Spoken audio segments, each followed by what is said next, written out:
Before you cut someone off, ask yourself one question. Do they make your life better or harder? Because some people don't ruin your life with one big betrayal. They ruin it through small actions that repeat every week. They ignore you when you need them. They only call when they want something. They make you feel guilty for saying no. And the worst part is, you often don't realize it's happening until you're emotionally exhausted. If someone repeatedly does these 5 things, you should seriously consider removing them from your life. Number 1. They only contact you when they need something. One of the easiest ways to test a relationship is to stop initiating it. Stop sending the first message. Stop making the plans. Stop checking in. And then watch. Some people can go weeks without contacting you. Not because they're busy, but because the entire relationship depended on your effort. Many people confuse being needed with being valued. But those are different things. A charger is needed. A friend is valued. If someone only appears when they need advice, money, emotional support, or help, they may not miss you. They may simply miss your usefulness. Relationships should survive on mutual effort.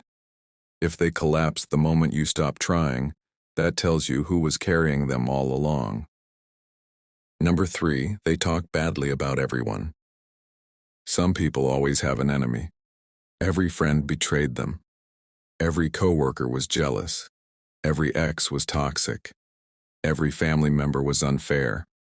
At first you feel special because they're telling you everything, but eventually a question appears.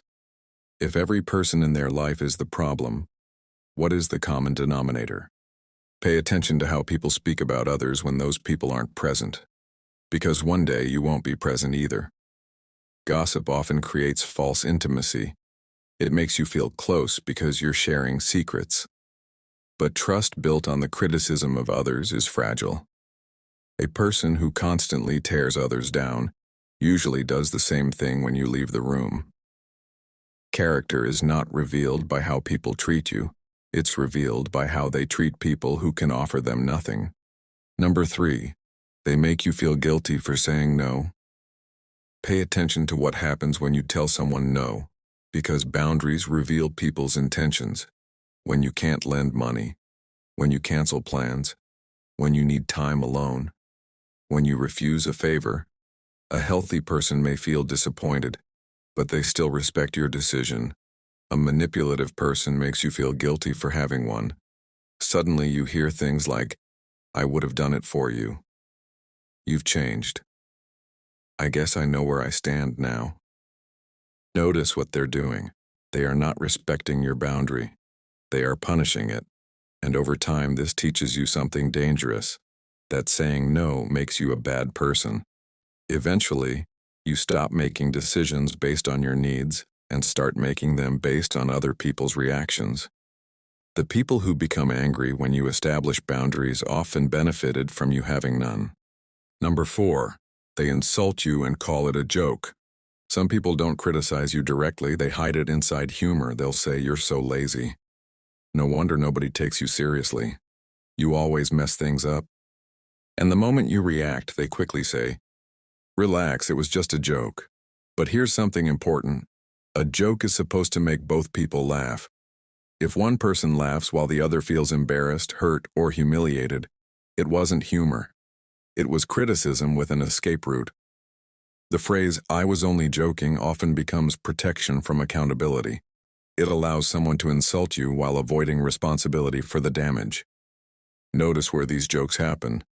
Sometimes they occur in front of friends, family, or coworkers.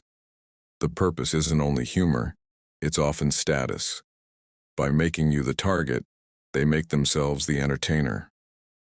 Over time, these comments slowly damage confidence because they teach you to expect humiliation from the people closest to you.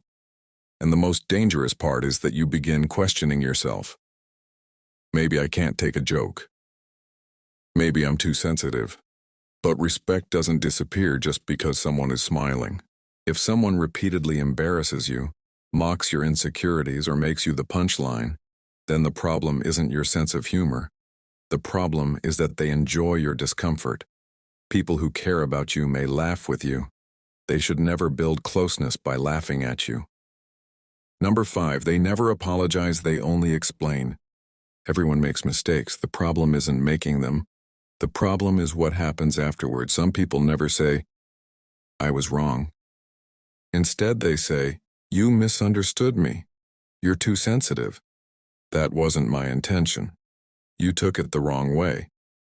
Notice the pattern.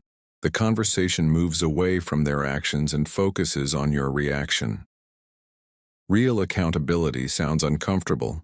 It accepts responsibility. But excuses protect the ego. And after enough time, you begin doubting your own experiences.